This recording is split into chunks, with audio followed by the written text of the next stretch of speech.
Lecture 16B की बात करते हैं। तो हमने इसके पहले SM form, one's complement, two's complement सब पढ़े।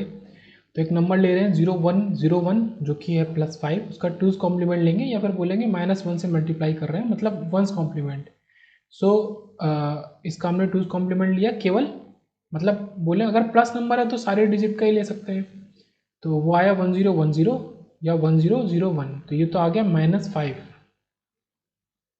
फिर बात करी 0000 की, जो कि 0 है, इसका टूज कॉम्प्लीमेंट लिया तो 11111 और फिर से 1 सप्लाई किया तो ये आ गया 0। इसमें हम क्या कर रहे हैं, एक स्पेशल चीज़ कर रहे हैं जो कि डिस्कार्ड कैरी। ओके, आगे देखते हैं। हमने लिया 1000 मतलब -8 को लिया, इसका टूज कॉम्प्लीमेंट किया। ओके, तो ये हमने इंटरचेंज कर दिया सब कुछ, फिर 1 सप्लाई कर दिया तो ये बन गया 100 जो कि बन गया -8 itself. Okay, problem in sufficient number of bit. अब इसको डिनोट करने के लिए, बिकॉज ये -8 तो है बट तो ये इनसफिशिएंट नंबर ऑफ बिट्स है क्या, इसको देखते हैं। लाइक 4 बिट का नंबर है तो उसको हम -8 से -1 और 0 + 7 तक रिप्रेजेंट कर सकते हैं। 5 बिट के नंबर में -16 से रिप्रेजेंट कर सकते हैं।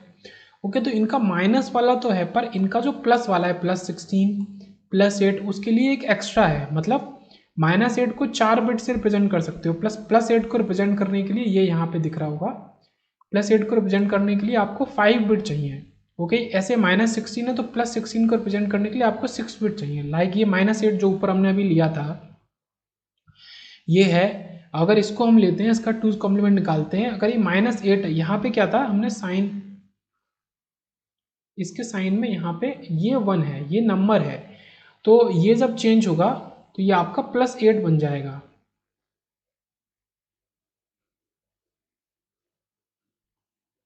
ये जो बना ये आपका साइन चेंज हो जाएगा। ओके, साइन चेंज, तो ये +8 बनेगा अगर, तो इसको हम डिनोट नहीं कर सकते किससे, 4 बिट के अंदर। तो -8 ये इसका साइन है। ओके, ये मैग्नीट्यूड है।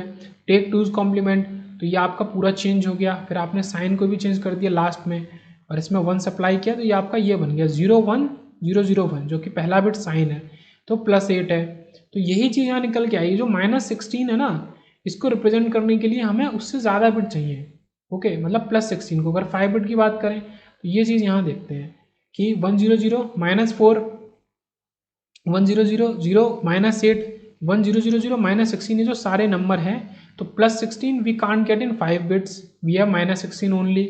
+32 we can't get in 6 bit, we have -32 only. ठीक है, ये ओनली वाला केस है, -16 ओनली। और +64 we can't get in 7 bits, we have -64 only. इसके लिए हमें इनसे +1 बिट चाहिए अगर हमें इनके प्लस वर्जन को करना। तो ये बात थी, ये स्टोरी कंटिन्यूज।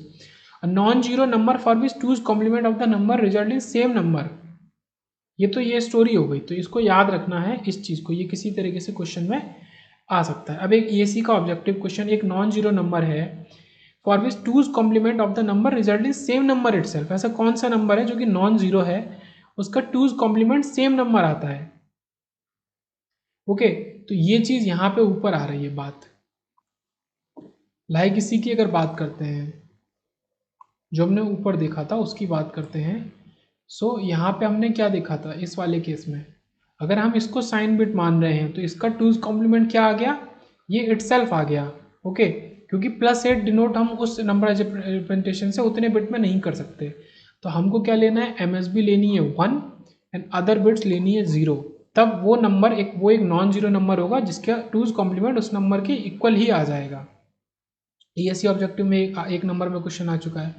अब देखते हैं बहुत important concept, overflow condition.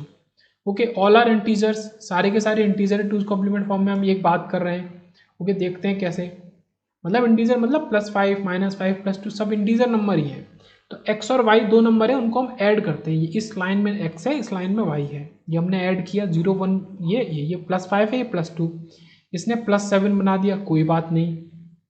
Okay, ये प्लस, देन हमने क्या लिया, फिर हमने लिया ये 1101 -3, ये -1, इनने क्या बना दिया, इनने 1100 बना दिया। ओके, जो कि -4 है।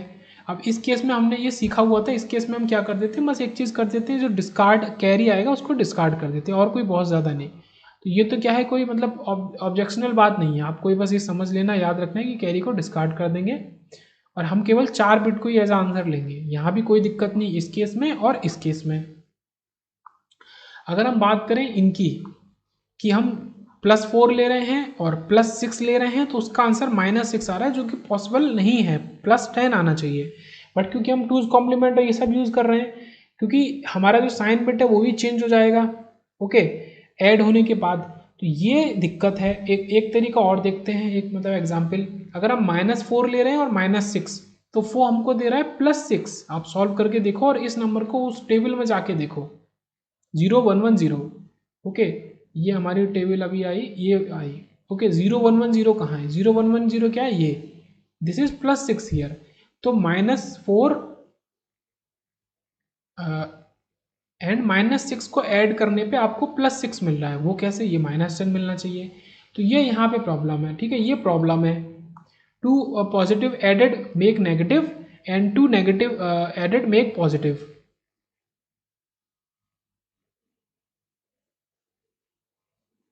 ओके, ये उल्टा ही है, मतलब ये पॉजिटिव एडेड और पॉजिटिव एडेड एक ही जैसा लिख गया, पर वो आप समझ लेंगे कि ऊपर देखा हमने नेगेटिव को ऐड करके पॉजिटिव मिला और पॉजिटिव को ऐड करें नेगेटिव मिला, तो ये गलत है। ऐसा क्यों, क्योंकि हम जिस नंबर रिप्रेजेंटेशन में डिनोट कर रहे थे उसकी रेंज है -8 तक और +7, और हमें आंसर में मिलना चाहिए नेगेटिव -10, तो वो तो हमारी आउट ऑफ रेंज है, वो रेंज में है ही नहीं, तो वो देगा कहाँ से।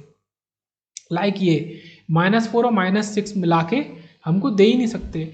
अब इसी को देखो तो +7 है रेंज, तो अब +4 और +6 मिला के हमको +10 नहीं दे सकते। तो इसी को कहते हैं कंडीशन ऑफ ओवरफ्लो या कंडीशन फॉर ओवरफ्लो। देखते हैं क्या है, a = 0, b = 0, c = 1। ओके, अब इसमें हमने क्या किया है, अपनी जो लास्ट वाली बिट थी ये, इसको हमने a माना, इसको b माना, इसको c माना। ऐसे ही यहाँ पे a, b और c, तो यहाँ पे हमने क्या देखा, 0 0 a और b के लिए हमें ये उल्टा मिला 1, और यहाँ 1 1 के लिए 0 मिला। पर जब ये 1 और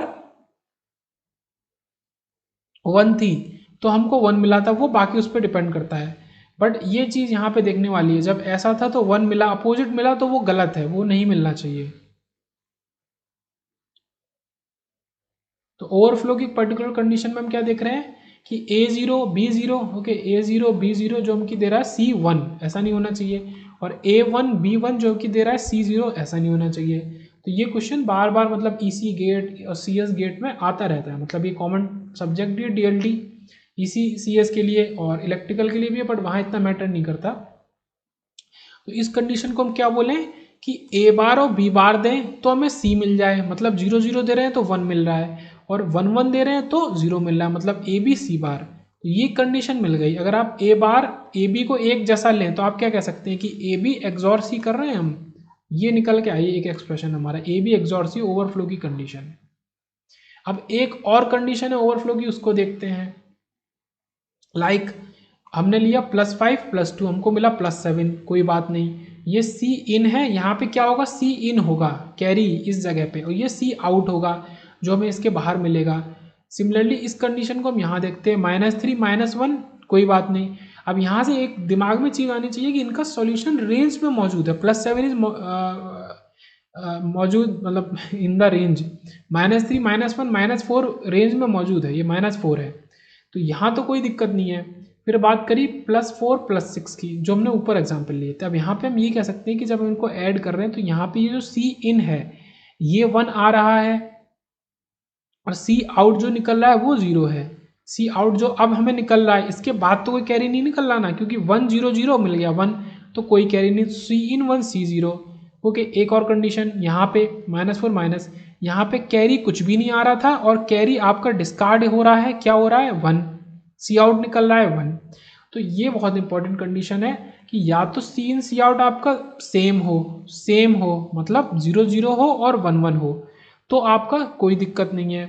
अगर वो अपोजिट हुआ, जैसा कि यहाँ पे अपोजिट हुआ, ये केस और ये केस आपका अपोजिट हुआ, सी इन और सी आउट, तो आपका प्रॉब्लम है। तो ये दूसरी कंडीशन है ओवरफ्लो की, ये देखते हैं सी इन सी आउट के 4 पॉसिबल कॉम्बिनेशन है, जहाँ जहाँ वो अपोजिट हो रहा है वहाँ वहाँ हमारा ओवरफ्लो हाई हो रहा है, मतलब कि सी इन और सी आउट इन दोनों का एक्सॉर।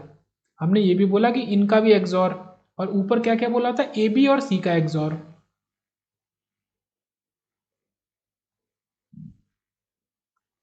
तो इसको रिमूव करने के लिए कंडीशन को हमने क्या किया, अपना वही सेम चीज़ लिया, फुल एडर 4 सी इन में इनिशियल C1 C2 C3 निकल रहा है C4, ये 4 एडर लिए, और जो नंबर हमने डाले थे एक्स वाई, तो उनके बिट्स हमने ये दे दी यहाँ पे। ओके, तो हमने क्या किया है कि जब हमारा ये C3 है, जहाँ से C3 निकला है, हमने उस C3 वाले उससे हमने इसको एक्सॉर दे दिया, और C आउट को भी एक्सॉर दे दिया। अब C3 क्या है, लास्ट वाला जो C इन है, लास्ट वाली जो डिजिट होगी जब X3 Y3 पे काम होगा, तो हमारा जो C3 होगा तो वो लास्ट वाला है, तो इसको ये हमारा C इन है जो हम ऊपर ले रहे हैं, ये C4 C आउट है, तो इन दोनों का हम एक्सॉर दे देंगे, तो ये कंडीशन ऑफ ओवरफ्लो वाले उसको फुलफिल कर रहा है। ओके, इनका XOR X and Y are integers, और मतलब इंटीजर मतलब टूज कॉम्प्लीमेंट नंबर, तो ये चीज़ है, तो हम ये कर रहे हैं, ये हमने सर्किट डायग्राम से देखा। ओके, तो ये चीज़ हमने करी है ओवरफ्लो की कंडीशन को निकालने के लिए, मतलब हो रहा है कि नहीं ओवरफ्लो, ये हमें बताएगा। अब बात करते हैं सबट्रैक्टर की। हमने एडर पढ़ा, फुल एडर, हाफ एडर, ऐसे ही हाफ सबट्रैक्टेड और फुल सबट्रैक्टेड होता है। उसके पहले एक इंपॉर्टेंट कॉन्सेप्ट देखते हैं कि जो हमारा फुल एडर होता था उसमें सी नॉट हम हमेशा देते थे 0। किसी ने अगर सोचा कि कभी उसमें हमने अगर 1 दे दिया तो क्या होगा, सर्किट जल जाएगा, फेल कर जाएगा, आउटपुट गड़बड़ देगा, मतलब क्या होगा, तो ऐसा कुछ भी नहीं होगा। इन फुल एडर अगर हमने C0 को 1 दे दिया तो हमें आउटपुट मिलेगा x plus Y plus 1। Okay, मतलब जो आउटपुट मिलेगा उसमें 1 और मिल जाए, क्योंकि हम क्या है 1 खुद से कैरी पहले से दे रहे हैं, मतलब 2 नंबर का हम जो भी कर रहे हैं 0 0 ऐसा करके कुछ कर रहे हैं, हमने 1 दे दिया इनिशियल ही, जो कि इनिशियल कैरी 0 होना चाहिए था, आउटपुट में क्या मिलेगा 0 मिल रहा है, 1 मिल रहा है, सॉरी। ओके, अगर यहाँ पे 1 होता तो ये 1 1 बना देता 0, और हमें यहाँ 1 मिल जाता। ओके, तो जो भी इनिशियल आउटपुट मिलता, अगर ये 0 होता और ये 1 होता तो ये 1 देता, पर 0 1 देता, अब ये 1 0 दे रहा है, तो उससे एक ज़्यादा दे देता है, मतलब यही वाली बात है कि x प्लस वाई प्लस 1 दे देता है। जैसे कि इफ़ आंसर 5 है, हमने C0 को 0 रखा था तो आंसर 5 है, मतलब 5 किसी भी 2 डिजिट के सम का आंसर हो सकता है, और C0 को अगर हमने 1 रख दिया तो ये आंसर दे देगा 6। तो हम इसी को यूज़ करेंगे। हमने क्या किया कि x माइनस वाई, क्या हम बोले कि x प्लस वाई, और उसी को हम लिख सकते हैं x plus minus 1 into Y. अब माइनस 1 इंटू क्या हमको देता है, टूज कॉम्प्लीमेंट ऑफ वाई देता है, जो हम ऊपर से देखते हुए आ रहे हैं। अगर हम x माइनस वाई को लिखें x plus one's complement Y plus 1, अब टूज कॉम्प्लीमेंट वाई क्या होता है ये भी हमको पता है कि वंस कॉम्प्लीमेंट वाई में प्लस 1। ओके, तो वंस कॉम्प्लीमेंट वाई में प्लस 1, तो हम सब्ट्रैक्ट करने की बजाय क्या करते हैं कि x में ये प्लस 1 कहाँ से आया, ये तो आपका आया यहाँ से, जब आपने C0 को 1 दे दिया। आप दो चीज़ करो, तो C0 को 1 दे दो, और एक जो आपका y है उस y में आप उसका कॉम्प्लीमेंट दे दो। कॉम्प्लीमेंट देने का मतलब 12। अब देखो बहुत ही सीधा सा सबट्रैक्टर का डायग्राम है, ये जो C0 है इसको आप दे दो 1, और यहाँ पे आप इन्वर्टर लगा दो, ठीक है, y के हर इनपुट में हर बिट में आप इन्वर्टर लगा दो, तो ये बार मिल गया। तो ये आपको क्या कर देगा, ये x और y को ऐड ना करते हुए सब्ट्रैक्ट कर देगा, मतलब ये मेन ओवरऑल सर्किट तो फुल एडर का ही है, बट ये मैंने लिखा भी है कि 4 बिट एडर या बोले तो सब्ट्रैक्टेड, पर यहाँ पे दो हमने चेंजेस किए, एक तो ये चेंज किया है और एक ये चेंज किया है, नंबर 1 एंड नंबर 2, तो ये याद रखेंगे। लॉजिक ये गिवन है। अब हम ये देखें, यहाँ वंस कॉम्प्लीमेंट ऑफ वाई दे रहे हैं और C नॉट की जगह हम 1 दे रहे हैं, तो ये कुछ इस तरीके से हो रहा है। तो ये हमको क्या दे दे रहा है, x माइनस वाई। अब एक और चीज़ है, अब कॉम्बिनेशन देखते हैं, मतलब हमारा जो वही एडर हुआ करता था, इसमें हमने C नॉट डाला है, यहाँ पे 4 ये डाले हैं, ओके, 4 ये x के डाले हैं, ये डाले हैं, हमें आउटपुट मिला है, ओके। तो उसी में हम बहुत कॉम्बिनेशन बना सकते हैं, ये बहुत ही इंपॉर्टेंट है चार्ट। इसको क्या है, अलग अलग फिगर बना के भी आप रख सकते हैं, लेकिन ये 8 केसेस हैं, तो 8 अलग फिगर बनाने से अच्छा आप इसे टेबल से याद कर लो। अगर हम x को 0 दे रहे हैं, y को 0 दे रहे हैं और c को 0 दे रहे हैं, तो ये तो हमारा नॉर्मली एडर का काम कर रहा है। अगर हम क्या कर रहे हैं, ये वाला केस, x को x, y का y कॉम्प्लीमेंट और हमारा c 0 की जगह 1, तो ये हमारा सब्ट्रैक्टर की तरह काम कर रहा है, जो हमने अभी पढ़ा। ओके, अभी पढ़ा। ये दो चीज़ हुई। अब हमने ये भी देखा था, अगर x और y को हम एज इट इज रखते और c0 को 1 दे देते तो हमारा क्या हो जाता है, xy + 1। तो एक ये है। सेम चीज अगर हम x माइनस वाई जो कर रहे थे, ये वाला केस, इसमें हम c0 को बदल दें। हम क्या करें, हम मान के चल रहे हैं कि अभी तक सब्ट्रैक्टर यही है और c0 को इंटरचेंज कर दिया, जैसे कि हमने यहाँ से इंटरचेंज किया था, तो 0 कर दिया, तो उसी सब्ट्रैक्टर में x माइनस वाई -1 हो जाएगा। ओके, -1 हो जाएगा। ये याद रखने वाली बात है, ये -1 हो जाएगा x माइनस वाई में ही। ओके, ये x माइनस वाई में ही। ये कितने केस आए, सॉरी 6 केसेस हैं, क्योंकि 3 चीज़ें हैं ये। ओके, x, क्योंकि 3 चीज़ें, क्या x तो हमारा x ही रहेगा हमेशा, x तो हमारा x ही रहेगा। तो जो भी केसेस बन रहे हैं वो कहाँ पे बन रहे हैं, वो y और c में बन रहे हैं। c के 2 पॉसिबल केसेस है, 0 1, y के y, उस हिसाब से। तो ये तो हमारे आए 2 एडर सब्ट्रैक्टर, और ये x + y मतलब एडर +1 और सब्ट्रैक्टर -1। अब 2 चीज़ें और होती हैं, वो देखते हैं कि अगर हम y को 0 दे दें, मतलब y को ग्राउंड कर दें सर्किट में, और इसको 1 ही रहने, तो ये बना देगा x + 1। ओके, ये जो ये तो बहुत ही सी बात है, ये x + y + 1 बना रहा था, y को 0 कर दो, y हट गया तो x, ये इंक्रीमेंट ऑपरेटर होता है। सिमिलरली जो आपका ये जो डिक्रीमेंट बना रहा था x माइनस वाई -1, यहाँ पे आप y बार को 0 कर दो, y बार तो दो, उसको 0 कर दो, वंस कॉम्प्लीमेंट है, y बार का मतलब वंस कॉम्प्लीमेंट, तो ये आपका बना देगा डिक्रीमेंट ऑपरेटर। तो ये 6 चीज़ें आई, 2 2 2 2 के पेयर में। तो ये याद रखनी है, टेबल बहुत इंपॉर्टेंट है।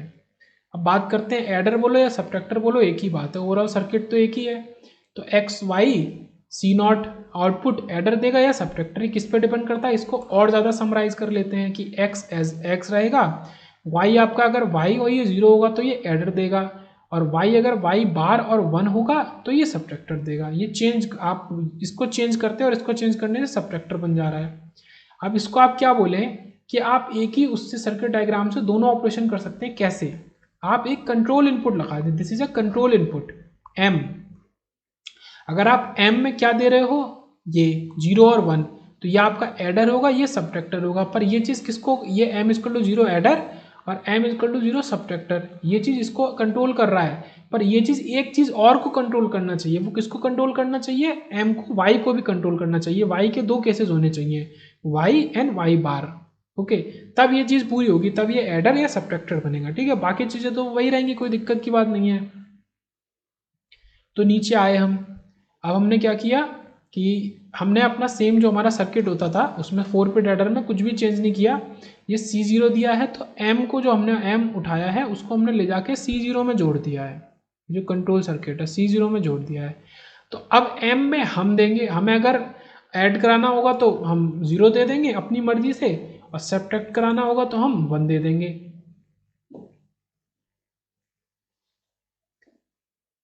और हमने क्या किया है, उसमें एक चीज़ और कर दी है। अब हमने क्या किया है कि जो ये m जा रहा था उसको हमने एक्सॉर में डाल दिया, एक्सॉर में डाल दिया, और उस एक्सॉर के संग जो अपने इनपुट हुआ करते थे y वाले, वो डाल दिए हैं, वो डाल दिए हैं। क्यों, क्योंकि हमें अगर वो 0 दे रहा है तो हमें एडर कराना है, मतलब अगर 0 जाए, इसके इनपुट से एक में 0 जाए, दूसरे में y3 जा रहा है तो आउटपुट में y3 ही मिले हमको। ओके, ये चीज़ अगर 0 जाए तो आउटपुट में ये मिले, और ये एक्सॉर है। और अगर इसमें हम 1 दे रहे हैं तो 1 एक्सॉर y3 हमको y3 बार दे दे, ये चीज़ है। तो अब सर्किट समझ में आ गया होगा m का क्या काम है, कैसे हो रहा है। तो ये एज अ एडर भी काम कर सकता है और एज अ सब्ट्रैक्टर भी काम कर सकता है। क्यों, m और y का हम देखते हैं अगर वो, तो ये इस चीज़ पे काम करता है। ये m के 2 केसेस है 0 0, तो ये क्या करेगा, अगर ये 0 0 है और y 0 है तो ये फंक्शन 0 है, 1 है तो 1 है, मतलब ये इसको सेम दे रहा है। ओके, m एक्सॉर y, और मतलब किसको, y को एज इट इज दे रहा है। अगर ये 1 1 है तो ये क्या कर रहा है, y को अपोजिट कर दे रहा है, मतलब क्या है, y बार दे रहा है, और यहाँ पे y दे रहा है। तो y किस पे डिपेंड कर रहा है, m पे। अगर वो m 0 है तो वो सेम देगा। ओके, फिर हमारी मर्जी है कि हम उसके अंदर y को 0 रखें या 1 रखें। अगर y को 0 रखेंगे तो ये क्या देगा x + 1, और y को हम 0 यहाँ पे रखेंगे, y बार को 0 रखेंगे तो क्या देगा x - 1। ये भी यहाँ पे इंपॉर्टेंट बात निकल के आती है। ये पहला केस देगा x + 1, ये केस देगा आपको x - 1, और ये देगा x - y, और ये देगा सेकेंड वाला x + y। मेथड 2 की बात करते हैं जो कि प्रैक्टिकली यूज नहीं है। ओके, तो ये हमारा बहुत ही बेसिक और अच्छा सा इजी सा सॉल्यूशन था कि एडर से सबट्रैक्टर कैसे बनाए। अब मेथड 2 है जो हमारा थ्योरेटिकली तो बहुत वायर्ड है पर प्रैक्टिकली वैलिड नहीं है। तो हम बात करते हैं हाफ सबट्रैक्टर की या बोरोगी के पहले देखते हैं। अगर हम 23 में से 17 को माइनस करें तो हम तो बिट बाई बिट काम करते हैं, तो 3 में से 7 को कैसे माइनस करेंगे, कर ही नहीं सकते हैं। तो हम इधर से एक बोरो लेंगे। अब ये बन गया 13 और 7 6, और यहाँ से जब बोरो लिया तो ये 2 हमारा 1 हो गया, जो 6 आया डिफरेंस में। तो यहाँ पे बोरो का कॉन्सेप्ट इंट्रोड्यूस होता है। तो सेम जो हाफ एडर का था सेम चीज़, बस यहाँ माइनस आ गया, यहाँ C1 की जगह B1 आ गया बोरो, बस बाकी सब कुछ सेम। यहाँ S0 की जगह D0 आ गया डिफरेंस, ये चेंज हुआ है, बाकी सब वही फुल एडर वाला है। तो ये बना देते हैं, 0 0 देंगे तो ये आएगा, 0 1 देंगे तो हमारा ऐसा आएगा। क्योंकि 0 से मैं दिखाता हूँ, हम 0 से 1 को सब्ट्रैक्ट कर रहे हैं, जो नहीं कर सकते तो हम बोरो लेंगे। 1 से 0 आसानी से हो गया, 1 से 1 कर रहे हैं तो 0 0, तो केवल इस केस में हमने बोरो लिया है। तो B1 इससे हम निकाल लेंगे, B1 और D0 के एक्सप्रेशन जो हमारे ये आए, x0 बार डॉट y0, और ये x0 XOR y0। और इसकी बात करते हैं किसकी, हाफ एडर की, इसी जगह पे मैच करते हुए। तो केवल ये x0 बार है, वहाँ पे x बार था, बाकी सब कुछ सेम है। यहाँ पे बार हो जा रहा है, क्यों? क्योंकि ये केवल यहाँ पे हमारा B1 में ये केवल यहाँ पे हो रहा है।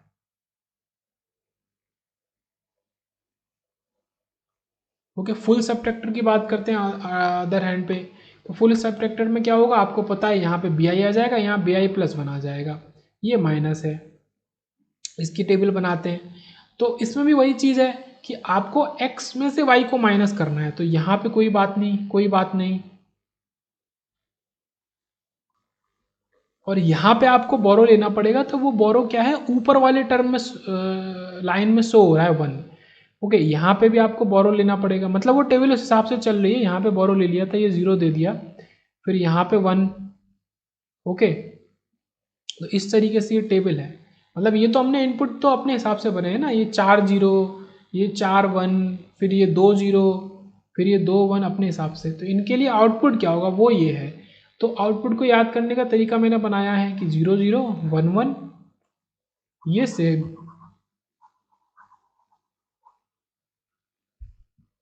और ये हमारा 1 0 और 0 1 अपोजिट। ये जो फोर्थ और ये फिफ्थ होते हैं अपोजिट हो जाते हैं, 1 0 0 1। अब इनके आप मिन टर्म्स निकालें तो ये ऐसे आएंगे, जिसके लिए आप ऐसे ऐसे एक्सप्रेशन लिख सकते हैं। तो इस एक्सप्रेशन को थोड़ा सा और देखते हैं। इस एक्सप्रेशन में क्या है, फुल एडर से अगर कंपेयर करें सबट्रैक्टर को, तो जहाँ पे xi होता था यहाँ पे xi बार हो गया है, बस यहाँ पे xi बार हो गया जहाँ पे xi होता था। बाकी सेम एक्सप्रेशन है, जहाँ पे ci होता था वहाँ पे bi हो गया है। ओके, ये यहाँ पे ci है। ओके, तो ci bi में चेंज हो गया, xi बाहर में चेंज हो गया, इतना अंतर यहाँ पे हो रहा है। आप एक चीज़ का एक्सप्रेशन याद कर लो, आप दूसरे पे पहुँच जाओगे। ओके,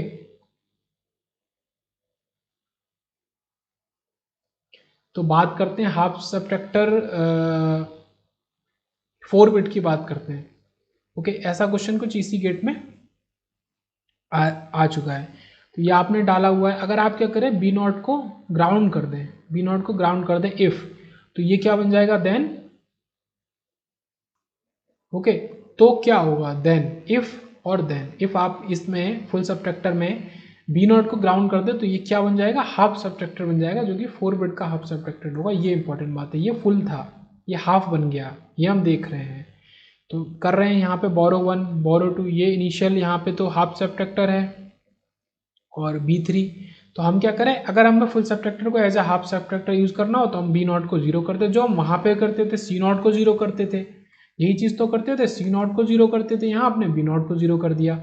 इसको बनाने का सेम तरीका जो हमारा ये प्रैक्टिकली यूज़ नहीं होता, हमने ऊपर देखा हमारा कौन सा यूज़ होता है, तो सेम चीज़ हमने ये क्या किया, B0 को 0 कर दिया, बाकी इससे B1 जा रहा है, B2 जा रहा है, सेम जो फुल एडर होता था ये वही चीज़ है फुल, बस यहाँ पे 4 फुल सब्ट्रैक्टर यूज किए हैं। लास्ट टॉपिक पे आते हैं, बाइनरी कोडेड डेसिमल। तो एक चीज़ यहाँ समझने की क्या है कि अगर हम ये डेसिमल से बाइनरी में चेंज कर रहे हैं तो this is a conversion, it is a conversion, ये समझने की बहुत इंपॉर्टेंट चीज़ है। पर अगर हम इस 1 को ऐसे लिख रहे हैं और इस 2 को अलग अलग लिख रहे हैं तो ये क्या है, ये असल में ये BCD फॉर्म में है, बेस 10, दिस इज कोडिंग, ये कोडिंग है। तो यहाँ पे बेस का कोई चेंज नहीं हो रहा। अगर आप ये भी रिप्रेजेंटेशन बेस 10 में ही है और ये भी रिप्रेजेंटेशन बेस 10 में ही है, तो जहाँ बेस का कोई चेंज नहीं हो वो कोडिंग होती है, BCD सिंपली अ कोडिंग। ओके, जहाँ पे बेस का चेंज हो वो कन्वर्जन होता है। तो ये इनके बीच का डिफरेंस। तो डेसिमल हमारा जो है उससे BCD में हम लिखें तो इस तरीके से लिख सकते हैं। ओके, इस तरीके से लिख सकते हैं, मतलब जो हमारा 0 से वो जो 15 तक का रिप्रेजेंटेशन होता है ना, तो उसमें हमने क्या किया, केवल 9 तक का लिया है क्योंकि हम डेसिमल की बात कर रहे हैं, इसके आगे हमारे वैलिड नहीं है। तो ये 0 0 0 1 ये सब, तो शुरू के 8 केस में तो क्या होगा, 0 0 होगा। ओके, उसी तरीके से फॉलो होगा, फिर यहाँ के 8 में होगा, लेकिन हम 2 के बाद ले नहीं रहे हैं, तो आप टेबल को खुद से भर सकते हैं इसको। ओके, टेबल को इसको खुद से भर सकते हैं। ये 8, ये 8 आपके 0, फिर ये आपके 4 0, फिर 2 0, फिर 1 0, ऐसे ही आपके 4 1, फिर 2 1, फिर 1, ऐसे आपका ऐसे भर सकते हैं। अब बात करें ये, अगर इसकी बात करें तो ये क्या है, BCD कोडिंग केवल डेसिमल के लिए होती है, डेसिमल के लिए होती है, मतलब 10 बेस वालों के लिए होती है। तो जो आपका ABC बोलो या 11 12 13 बोलो, ये उसके लिए आपका वैलिड नहीं है। ये क्या है, एक तरीके से कन्वर्जन है, जब हम यहाँ से यहाँ जा रहे हैं। ओके, ये एक तरीके से कन्वर्जन है। अब ये जब हमने पढ़े BCD to decimal, decimal to BCD, अब हम कोड कन्वर्टर्स के ऊपर जाएंगे जो कोड को कन्वर्ट कर देते हैं, जैसे कि कौन कौन से होते हैं। तो हमारा BCD टू XS3 की बात करें, XS3 एक XS3 कोडिंग होती है, एक तरीके की वह कोडिंग होती है, बेस चेंज नहीं होगा। ओके, तो इसको करने के लिए हम क्या करते हैं, पहला मेथड, फर्स्ट मेथड, हम 4 बिट एडर लेते हैं। XS3 का क्या मतलब है, हम 3 को ऐड कर रहे हैं, तो ये हमने ये इसको 3 को ऐड कर दिया, मतलब हमने अपने नंबर BCD को जो कि XBCD है उसको Y मतलब जो कि 3 है उससे एडर 4 बिट एडर में ऐड करा दिया, और C00 है तो हमें क्या मिला, जो भी नंबर मिला वो XS3 है। सेकंड चीज़ क्या करते हैं, हम करते हैं मेथड 2, ये ब्लॉक हमने लिया, इधर अपने BCD लिए, इधर XS3 में आउटपुट में मिलेंगे, तो उस मेथड 2 को देखते हैं। और इसको पहले टेबल को देख लेते हैं। टेबल क्या सीधे से है, डेसिमल लिखा है, XS3 उससे BCD लिख लिया, उससे XS3, ये हमने लिखा। इस सब में हम क्या करेंगे, हर नंबर में आप +3 करके उसको रिप्रेजेंट कर दो, तो 0 बन जाएगा 3, 1 बन जाएगा 4, ओके, 0 बन जाएगा 3, ये 0 3 बन गया, 1 बन गया 4, ऐसे ही आपका ये जो 4 है ये बन गया 7, इस तरीके से आपका बढ़ता जाएगा। This is 4, okay this is 4, ये 7। अब जो हमने सेकंड मेथड देख रहे थे उसको देखते हैं। दूसरा मेथड क्या कहता है कि आप ये जो आपने ये कन्वर्जन लिखा है, आप इससे एक्सप्रेशन निकालो और उन एक्सप्रेशन को यूज करके इस सर्किट के अंदर में डाल दो, मतलब ये जो सर्किट है इसके अंदर आप चीज़ें डाल दो जो आपको रिक्वायरमेंट उसके हिसाब से इजीली। तो इसको हमने लिखा है, अब इसमें वही चीज़ करिए, +3 +3 +3, ये वैलिड BCD है, इसके बाहर आप मतलब ये 9 के बाद आपका ये सब डोंट केयर आना चाहिए, नहीं आना चाहिए। ओके, तो केवल 9 तक आएगा। ओके, तो हमने यही चीज़ करी है, इसके लिए आउटपुट निकाला। अब किस किस उस पर हमारा क्या क्या आउटपुट आया, 0 के लिए 1 आया, उसी हिसाब से हम ये D3 D2 D1 को भर देंगे। ओके, तो जहाँ जहाँ हमारा आउटपुट देगा, जिन जिन उस पर हमारा ये आउटपुट देगा वो हमने भर दिया, और कहाँ कहाँ डोंट केयर है वो भर दिया। तो हमने ये भरा, इसके बाद हमने इसको सॉल्व किया तो हमारा क्या आया, S3 का जो वो निकल के आया वो कुछ ऐसा आ गया, D3 + D2 + D1 + D0। ये केवल S3 का आया अभी, S3 के लिए के मैप। अब हमको 4 के मैप सॉल्व करने पड़ेंगे, और S3 के लिए आया वो कैसे आया, जहाँ जहाँ पे S3 1 है, ये 5 जगह पे S3 1 है। ठीक है, कहाँ कहाँ पे है ये, 9 8 7 6 5, ये 5 जगह, तो वहाँ उन्हीं जगह पे हमने ये बना दिया है। और ये इसके बाद में 9 के 10 से लेके वो डोंट केयर है, ये जो 10 और इसके नीचे डोंट केयर है, S3 केवल S3, वहाँ हमने डोंट केयर बना दिया है। ये केवल अभी S3 सॉल्व हुआ है मेथड 2 से, आप S2 S1 S0 सॉल्व करेंगे। अब बात करेंगे कि वो तो BCD से XS3 बनाया, अब हम XS3 से BCD बनाते हैं। XS3 से BCD बनाते हैं, ये ESE में 10 मार्क्स के लिए रिटर्न में आया था आपको 2014 में, तो ये बना के देखते हैं। तो हमने क्या किया, फिर से वही 4 बिट एडर लिया। अब हमने XS3 में क्या किया, ये हमने 4 बिट एडर लिया या फिर बोलेंगे सबट्रैक्टर लिया है, सबट्रैक्टर लिया है जो हमने मतलब ये बनाया है, ओके सबट्रैक्टर लिया, हम ये भी बोल सकते हैं। तो हमने क्या किया कि जो हमारा ये हमने लिया 3 ही, पर इसमें बार लगा दिया तो ये बन गया -3, मतलब हमने अपने नंबर से XS3 से, जो कि क्या होता है BCD + 3 इज XS3 और XS3 - 3 इज BCD। एक सिंपल सी बात है, लॉजिकल। तो हमने बार भी लगा दिया और सबट्रैक्टर बनाने के लिए और हमें क्या करना होता था, C0 को 1 देना होता था, ये हमको ये दे देगा BCD = XS3 - 3। फिर से वही बात, आप इस डब्बे के अंदर आपको रिक्वायरमेंट के हिसाब से चीज़ें डाल दो, आपको ये डालोगे ये मिल जाएगा। तो ये आपकी टेबल आ गई। अब टेबल में क्या है, क्योंकि ये टेबल केवल ये शुरू के 3 वैल्यू, ये इनवैलिड XS3 है, ये आपको कभी भी आउटपुट में मिलेंगी नहीं XS3 के, क्योंकि इनके लिए आपका BCD एग्जिस्ट नहीं करता, BCD एग्जिस्ट करता है इनके लिए। तो आपका XS3 केवल यही होगा जो वैलिड XS3 है। तो इसको हमने सबसे पहले इसको सॉल्व करेंगे जो हमारा हमने लिया है। अब ये हमने केवल लिया है A3 के लिए, मान लो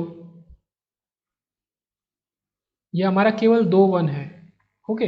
ये A3 के लिए लिया है हमने, A3 के लिए केवल सॉल्व किया है, बाकी डोंट केयर जो उनको यूज़ कर लिया। तो हमारा ये सॉल्व कर लेंगे, जो आएगा एक्सप्रेशन वो केवल A3 को निकालने के लिए आएगा, फिर A2 A1 A0 को निकालने के लिए हम निकालेंगे, और उन एक्सप्रेशन को हम क्या करेंगे, उनको इस डब्बे के अंदर डाल देंगे, ओके। तो हमारा सॉल्व हो जाएगा। तो यहाँ पे हमारा लेक्चर ख़त्म होता है।